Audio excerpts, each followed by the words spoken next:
안녕하세요. 저는 올해 55살인 여자입니다. 저에게는 나이 차이가 아주 많이 나는 남동생이 하나 있어요. 저보다 14살이 어리고 올해 31살의 나이입니다. 제 남동생의 결혼을 앞두고 참 기분이 싱숭생숭해 이렇게 글을 쓰게 되었어요. 저희 부모님은 금술이 참 좋으셨습니다. 어린 나이에 결혼하기 전 저를 가지셨고 저를 책임지기 위해 가정을 꾸리셨습니다. 스물이란 나이에 저를 낳으신 부모님은 제가 태어나면서 아등바등 사셔야 했습니다. 신생아에겐 참 많은 것들이 필요로 했으니까요. 그렇게 저를 금이야 오기야 기르셨고 제가 15살이 되던 해에 남동생을 하나 더 낳으셨죠. 그의 나이라고 해봤자 어머니와 아버지 두 분 다 30대 중반이셨거든요. 그런데 제 어머니는 몸이 정말 연약하신 분이셨어요. 그래서 제가 힘들게 태어났다고 들었거든요. 저는 그래도 어머니가 젊었을 때 낳아서 괜찮았을지 몰라도 30의 중반의 나이에 한 번 더 하는 출산은 어머니께 꽤 위험했었나 봅니다. 어머니는 남동생을 낳고 그렇게 눈을 더는 뜨지 못하셨어요. 저희 아버지는 그렇게 아들을 얻고 아내를 잃어야만 했습니다. 제가 곁에서 지켜봐 왔을 때에도 아버지는 어머니를 참 많이 사랑하셨습니다. 동네에서 보기 드문 인꼬 부부라고 소문이 날 정도셨죠. 그래서 아버지는 새로 태어난 제 남동생의 탄생보다 어머니를 잃은 슬픔에 더욱 빠져 계셨습니다. 그래서 남동생을 돌보는 것은 오롯이 제 몫이 되어버렸죠. 어머님을 보내신 후에도 아버지는 돈을 계속 벌어야 했기 때문에 저는 남동생을 제가 키워야만 했죠. 처음엔 남동생이 참으로 미웠습니다. 조그만 이 존재 하나 때문에 제가 사랑하는 어머니는 하늘나라로 가셨고 아버지도 더 이상 웃음을 지어주시지 않으니 제가 얼마나 원망했는지 몰라요. 그런데도 그 아이는 잘 울지도 않았습니다. 잠도 잘 잤고 보채는 것도 없었죠. 지금 생각해보면 갓난아이가 저렇게 순할 수 있나 싶을 정도로 매우 순한 아이였던 거죠. 저희 사정을 불쌍히 여기신 앞집 아주머니가 참 많이 도와주셨습니다. 저희 아버지는 지역을 돌아다니면서 일을 하셔서 집에 저와 남동생만 있어야 했는데 제가 학교에 가 있는 시간 동안에는 앞집 아주머니가 남동생을 봐주셨어요. 제가 학업을 졸업하고 성인의 나이가 되었을 때 제 남동생은 고작 6살이었습니다. 그런데 그때 예상치 못한 비극이 찾아왔어요. 전생에 제가 나라를 팔아먹었던 것인지 아버지가 그만 교통사고로 중태에 빠져버렸습니다. 응급 상황을 여러 번 넘기시다 결국 6년 만에 어머니의 뒤를 이으셨어요. 제겐 아버지의 사망보험금 1억이 전부였습니다. 1억으로 이제 6살이 된 남동생과 성인이 된 제가 사회에서 살아남는다는 사실은 정말 말도 안 되는 일이었습니다. 전 선택해야 했어요. 대학을 포기하고 남동생을 키우는 것에 올인할 것인지 사망보험금으로 대학까지는 졸업을 할 것인지를 말이에요. 처음에 대학이고 뭐고 공장에 당장이라도 취직해 일을 하려고 했어요. 대학에서 합격 발표가 나서 등록금을 내야 했지만 당장 부모가 없는 상태였고 앞으로를 위해 학업을 포기하려고 했습니다. 그런데 그때 앞집 아주머니께서 그러지 말라고 말씀하시더군요. 자신이 조금 더 도와줄 수 있으니 대학교를 나와야 한다고, 그래야 하늘에 있는 부모님이 덜 미안하실 거라고 하면서 말이에요. 그때 아주머니에게 안겨서 눈앞이 막막하다고 아주 펑펑 울었습니다. 그런 저를 아이고 불쌍하다, 아이고 불쌍해서 어떻게 하니? 라고 하시며 저를 끌어안고 함께 눈물을 흘려주셨습니다. 그렇게 저는 대학 생활과 육아를 함께하게 되었답니다. 주위에서도 손가락질을 참 많이 받았어요. 애가 애를 업고 다니니 미혼모란 소문도 많이 났죠. 동생도 엄마의 손길이 아닌 서툰 누나의 손길로 자랐기 때문에 저를 종종 엄마라고 부르기도 했었거든요. 대학교 공부를 해도 전 친구들을 제대로 사귈 수가 없었어요. 빠르게 집으로 가서 아이를 봐야 했거든요. 제가 친구들과 함께 놀 돈도 아까웠고, 제가 그렇게 밖으로 나돌면 나돌수록 제 남동생은 남들보다 뒤처지게 될 테니까요. 제 손으로 아이를 키우고 있다 보니 그것도 싫더라고요. 학교에 가서 공부를 하고 집으로 돌아와 아이를 돌보고, 아이를 재운 뒤 늦은 밤부터 새벽까지 아르바이트를 해서 돈을 벌어야 했습니다. 아빠의 목숨값을 허투루 쓸 수는 없었거든요. 지쳐 쓰러지고 싶을 때마다 남동생의 얼굴을 봤고, 다 내던지고 도망치고 싶을 때도 남동생의 얼굴을 보면서 꾹꾹 참고 견뎠어요. 제가 저 아이를 버리면 저 아이는 정말 천의 고아가 되어버리니까요. 제게 내려진 책임감이 저를 짓눌렸지만 버텨야만 했어요.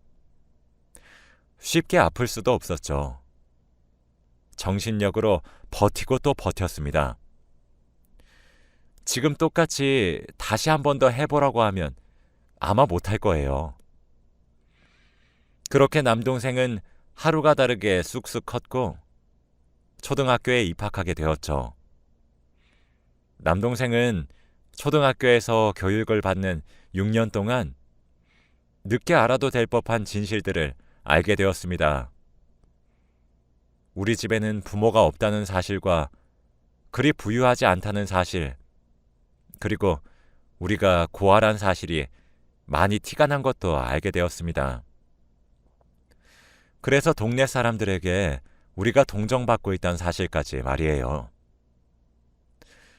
앞집 아주머니와 같이 좋은 어른들도 많았지만 그런 우리의 겉모습만 보고 손가락질을 하는 나쁜 어른들도 있다는 사실도 알게 되었죠.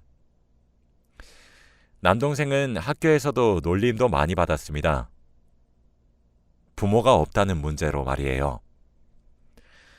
그런데 우리 남동생은 제게 그런 것들을 하나도 티내지 않았어요. 아마 그 당시 어린아이의 시선에 보기에도 20대의 여자 혼자서 아이까지 책임지는 것이 상당히 벅차 보였나 봐요. 나중에 남동생의 담임 선생님께 상담을 받으러 갔다가 그렇게 놀림을 받고 있는 광경을 목격했을 때 제 심정은 아마 아무도 모르실 겁니다. 저는 결혼도 출산도 하지 않았지만 이미 남동생을 제 아이처럼 기르고 있었기 때문에 부모의 마음과 다를 바 없었거든요. 누나를 걱정시키고 싶지 않다는 남동생의 마음을 존중해 저도 끝내 모른 척을 했습니다. 마음 같아서는 내 동생을 괴롭히는 아이들의 머리통을 갈겨주고 그 집 부모들을 찾아가서 아주 쑥대밭을 만들어주고 싶은 마음이 굴뚝 같았는데 남동생의 자존심을 위해 참았습니다. 남동생은 그런 와중에도 공부도 곧잘 했어요. 형편이 여의치 않아 비싼 과외 한번 제대로 시켜주지 못했지만 항상 전교에서 5손가락 안에 드는 수재였죠. 지금 생각해보면 아마 어린아이가 할 수 있었던 최고의 선물이 성적표였던 것 같습니다. 좋은 성적을 받아와 제게 보여줬을 때 제가 환히 웃었던 것을 보며 동생이 뿌듯해했거든요. 저희 남매는 그렇게 나이를 먹어갔습니다. 모르는 것들은 앞집에 계신 아주머니께 여쭤보고 배워가면서 말이에요. 앞집 아주머니는 정말 저희 남매의 은인이시죠. 하얀 빨래에 얼룩이 지면 어떻게 해야 하는지 같은 기초적인 살림살이부터 공과금이랑 전기세 이런 것들도 어떻게 내는지 배웠고, 정부에서 지원을 받을 수 있는 제도들도 아주머니께서 많이 알려주셨답니다. 다행히도 아주머니의 자식들이 전부 결혼하고 출가한 뒤라 저희 남매에게 도움을 주실 수 있으셨거든요. 그런 아주머니도 항상 저를 안타까워하셨고 안쓰러워하셨습니다. 동생에게 너무 목을 매지 말고 저보고 제 인생을 항상 살려고 노력을 해야 된다고 했죠. 꽃다운 나이인데 연애도 안 하고 뭐 하냐고 하면서요. 그 나이는 2번 다시 돌아오지 않는다고, 청춘은 소중한 것이라고 하시면서 말입니다. 자기한테 조금 더 맡기고 하고 싶은 것도 조금씩 하고 살라고 하시기도 하셨죠. 그런데 그게 어떻게 되나요? 눈앞에 아직 어리기만 한 동생이 아른거리는데 말이에요. 제가 제 청춘을 즐기겠다고 동생을 잠시 뒷전으로 밀어놓으면 제 마음이 편하지도 않을 테고, 그리고 동생은 엄마와 아빠의 손길보다 누나인 제 손길에 자랐기 때문에 저를 계속 찾습니다. 그런 아이가 눈에 밟히는데 제 마음대로 청춘을 즐기는 건 도무지 할 수 없었어요. 게다가 동생이 커가면 커갈수록 들어가는 돈도 많고 나가야 할 돈도 많은데 그런 여유를 즐길 순 없었죠. 적어도 부모님 다 돌아가셔서 어린 동생과 남겨진 제게는 사치 같은 이야기였습니다. 그 사이 남자를 아예 만날 수 없었고요. 누군가에게 벅차 보인다는 말을 듣고 싶지도 않고, 저를 잘 모르는 사람이 제게 고생이 많다고 가짜는 위로나 동정을 건네는 게 기분이 참 별로였거든요. 그래서인지 저도 제 인생을 산다는 것보단 동생을 위해 살아왔다는 생각이 들기도 하네요. 그렇게 저는 결혼이라는 건 아예 포기를 했습니다. 요즘이야 비혼주의인 여성들이 제법 여기저기 많이 보이고 있지만, 사실 저때 당시엔 여자가 결혼을 하지 않고 혼자서 삶을 살아간다는 것이 흔치는 않았거든요. 저도 앞집 아주머니께 얼마나 잔소리를 들었는지 몰라요. 그 사이 제 동생은 점점 나이를 먹어갔고 고등학교까지 졸업을 앞두고 있었습니다. 눈 깜짝할 새에 성인을 앞두고 있었죠. 동생에게 남들 다 한다는 비싼 과외는 한 번도 시켜주지 못했지만, 학창시절 내내 전교에서 5손가락에 들 정도로 열심히 공부를 해서 그런지 명문대에도 철석 합격을 했죠. 제게 명문대 합격 증서를 내밀면서 말해주더라고요. 동생에겐 사실 꿈이 하나 있었습니다. 그런데 다른 아이들처럼 구체적인 직업을 가지겠다는 꿈이 아니었어요. 형체가 없었거든요. 그 꿈은 바로 제게 효도하고 꼭 호강을 시켜주겠다는 꿈이었습니다. 그래서 꼭 성공을 해야겠다 다짐을 했다고 해요. 왜 그런 꿈을 꿨냐고 물어봤더니 동생이 그러더라고요. 제가 우는 모습을 한번 본 적이 있는데 그게 아직까지도 잊혀지지가 않고 눈앞에 그 모습이 그려진다고 말이에요. 그 모습을 목격했던 당시에 동생은 아주 어린 나이였는데, 제가 다른 날과 마찬가지로 동생을 재웠던 날이더군요. 동생을 재우고 난 후 혹시라도 제가 우는 소리가 새어나가게 되어 그 소리에 동생이 잠에서 깰까 싶어 입을 막고 울음을 삼키면서 서럽게 울었었나 봅니다. 구석에 쪼그리고 앉아서 말이에요. 사실 그 시절에 눈물이 참 많았었거든요. 그래도 제가 그렇게 약한 모습을 동생에게 보여줄 수 없다는 강박이 있어 동생에게는 단 한 번도 보여주지 않았던 모습인데 그렇게 들켰을 줄은 몰랐어요. 동생은 본능적으로 그런 제 모습을 보고 모른 척을 했더라고요. 그리고 다음날 앞집 아주머니께 물어봤었나 봐요. 우리 누나는 자신이 어떻게 해야 더 이상 울지 않을 수 있냐고요. 그때 아주머니가 동생에게 그런 말을 했대요. 나중에 네가 다 갚아줘야 한다. 너희 누나한테 사랑받은 것도 다 갚아주면 돼. 그러면 된다. 고생하는 누나를 보고 절대 엇나가지 말고 착하고 바르게 커야 해. 공부도 많이 해서 훌륭한 사람이 되면 더 좋지. 라고 말이에요. 그때 동생이 훌륭한 사람이 되면 누나가 많이 기뻐할까요? 라고 물었답니다. 그랬더니 아주머니가 당연하지. 라고 대답했다고 하더라고요. 그때부터 동생의 꿈은 제가 한박 웃음을 지으며 행복하게 사는 것이었다고 해요. 공부를 하다가도 얼마나 하기 싫었던 적이 많았는지 아냐고 웃으면서 말하다가 제게 그랬어요.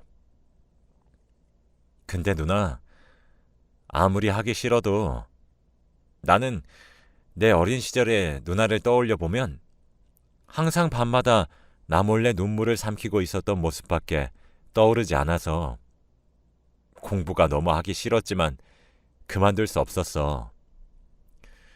난 어려서 누나가 얼마나 많은 것들을 포기해야 했는지 당시에 알지 못했지만 누나가 힘들어한다는 사실과 그런 모습을 나에게 숨기고 싶어 한다는 사실은 알고 있었거든. 그리고 나도 점점 그 시절 나를 떠맡았던 누나의 나이가 되어버리니까 누나가 얼마나 많은 것들을 포기하고 날 책임져 줬는지도 잘 알겠어. 누나, 그동안 너무 고마웠고 사랑해. 나도 이제 성인이니까 이젠 누나가 하고 싶은 것들 하면서 살았으면 좋겠어. 라고 하더라고요. 저는 동생의 그 말에 제가 많이 힘들어했고 어쩌면 조금 원망도 했었던 지난 힘들었던 순간들을 보상받는 듯 했습니다. 지금도 그렇게 말을 해준 순간이 눈에 선하네요. 그렇게 든든하게 커온 제 동생이 몇 달 전 제게 결혼하고 싶은 여자가 생겼다고 꼭 소개해주고 싶다며 제게 보여준 사람이 하나 있습니다. 동생은 대학에 입학하고 난 후 군대에 입대했고 전역 후에 같은 대학교의 한 여학생과 교제를 시작했어요. 처음 만든 여자친구였죠. 그런데 졸업을 하고 좋은 직장에 취업한 이후로도 쭉 만나는 것 같더라고요. 그러니 자연스레 서로 결혼 이야기가 오고 갔나 봐요. 저는 그렇게 동생의 여자친구를 소개받게 되었습니다. 그 사람의 첫인상은 동생과 비슷했어요. 착하게 잘 자랐고 선해 보였죠. 얼핏 봐도 둘은 잘 어울리는 한 쌍인 것 같더라고요. 같은 대학을 다니면서 만나게 되었고 꽤 오랜 시간 동안 연애를 했으니 이제 결혼을 하고 함께 살고 싶다는 동생의 말이 제게는 왜 조금 충격적으로 들렸는지 모르겠습니다. 제가 동생을 너무 어리게 보았나 싶을 정도였죠. 언제까지나 제가 끼고 살 줄 알았는데 제 품을 떠난다는 말에 섭섭함을 느끼지 않았다면 그건 거짓말이겠죠. 사실 둘의 만남은 봉사 동아리에서 연이 닿았다고 하더라고요. 동생은 자신이 어렵게 자라서 그런지 자신이 여유가 된다면 남을 돕고 싶다는 생각을 가진 아이였어요. 그래서 봉사 동아리에 가입을 하게 된 건데 그곳에서 지금의 여자친구를 만나게 된 것이었습니다. 사실 그 아이도 형편이 그리 썩 좋지 않아요. 고아원 출신이었기 때문에 형편이 어렵다는 것에 더 가깝죠. 그렇지만 그 아이도 자신의 형편이 조금 더 나아졌기에 남을 돕는 것이 당연하다는 마음가짐을 가지고 있어서 둘이 봉사를 하다가 만나게 된 것 같더라고요. 저는 비혼주의가 된 지 오래되어서 제 결혼 자금보다 동생의 결혼 자금을 모았었습니다. 동생의 결혼 결심에 정말 지금 보여준 너의 여자친구와 100년 해로하며 행복하게 살 수 있겠냐 물어보니 당연하지 라고 대답하는 동생에게 제가 모아놨던 결혼 자금을 쥐어주려고 했어요. 그런데 제가 먼저 말을 꺼내기도 전에 동생이 자신의 여자친구와 눈빛을 주고받더니 그러더군요. 누나, 나 여자친구랑도 이야기를 다 끝내고 말하는 건데 누나, 우리 셋이서 함께 살래? 여기보다 더 좋은 집에서 말이야. 나도 이제 돈도 많이 벌어. 라고 말이에요. 동생의 여자친구도 네, 저도 좋아요. 사실 연애하면서 얼마나 누나 얘기를 많이 했는지 몰라요. 그래서 저도 항상 궁금했었거든요. 그리고 내심 존경스럽기도 했었어요. 어린 나이에서부터 무거운 책임감을 받아들이셨다는 부분이 정말 멋지게 느껴졌어요. 저희가 결혼을 하더라도 자신 때문에 평생 혼자가 되기로 선택한 누나를 버릴 수 없다고, 더 이상 혼자가 아니라고 느끼게 해주고 싶다며 꼭 함께 살게 해달라고 어찌나 부탁을 하던지. 저도 이 사람을 이렇게 바르고 잘 자라게 해주신 분과 함께 사는 거 좋아요. 부담 느끼셔서 거절하지 마시고 저희 함께 살아요. 네? 그리고 저도 제대로 된 가족이 없는걸요. 형님께서 제 가족이 되어주시면 안 될까요? 라고 하더라고요. 얼마나 울컥했는지 모를 겁니다. 결혼을 하면서도 저를 생각해준 제 남동생이나 그를 꼭 닮아 마음씨도 넓고 착한 여자친구나 어쩜 그리 순하고 바보 같은지. 그래서 알겠다고 같이 한번 살아보자 해버렸어요. 동생과 그 여자친구, 아니, 제 예비 올케에게 저는 선물을 하나 주었어요. 제가 그동안 모았던 돈으로 셋이서 함께 살 아파트를 동생의 명의로 하나 장만해 주었거든요. 동생과 예비 올케는 몸둘 바를 모르겠다며 한사코 거절을 하려고 하길래 제가 아주 으름장이란 으름장은 다 놓으며 억지로 손에 들려주었습니다. 지금은 웬만한 준비는 다 끝났고 곧 동생과 새로운 가족을 맞이하는 날만 기다리고 있어요. 그래서 그런지 참 마음 여기저기가 많이 싱숭생숭한 느낌입니다. 어저께는 동생이 슬그머니 찾아와 함께 잠을 자자 그러더라고요. 덩치가 산만한 것이 아직까지도 어린아이처럼 천지나 구석이 있나 싶어 알겠다고 하고 함께 바닥에 이불을 펴서 누웠습니다. 동생이 제게 그렇게 말을 하더라고요. 누나, 이제 정말 누나 인생만 살아. 밖에 나가서 남자친구도 한번 만들어보고 나 때문에 여지껏 제대로 된 연애도 못 해봤잖아. 나는 혜진이가 있잖아. 꼭 결혼하는 것이 아니더라도 누나 인생이잖아. 이제 누나 하고 싶은 것만 하고 살아. 누나 인생을 살아줘. 그동안 나 이렇게 바르게 자라게 해준 것도 다 누나 덕이고, 그래서 저렇게 좋은 사람을 만날 수 있었어. 이 모든 것들 다 누나 덕이야. 항상 고마워. 그리고 누나는 내 누나이기도 하지만 엄마이기도 하니까 내 결혼식 날에 혼주석에 꼭 앉아줘야 한다. 라고 하더라고요. 그렇게 말을 내뱉고는 쑥스러웠는지 등을 돌리며 잠을 청하는데 전 얼마나 감동을 받았는지 모르겠습니다. 제겐 너무 아들처럼 애틋한 제 동생을 동네방네 자랑하고 싶어 이렇게 글을 쓰게 되었어요. 곧 몇 달 뒤 제 동생은 결혼식을 올리게 됩니다. 동생네 부부의 새로운 출발을 여기 있는 여러분들 모두가 축복해 주셨으면 좋겠어요. 제 긴 이야기는 여기서 마치겠습니다. 들어주셔서 감사합니다. 여러분들도 오늘 행복한 하루 되시길 바랄게요.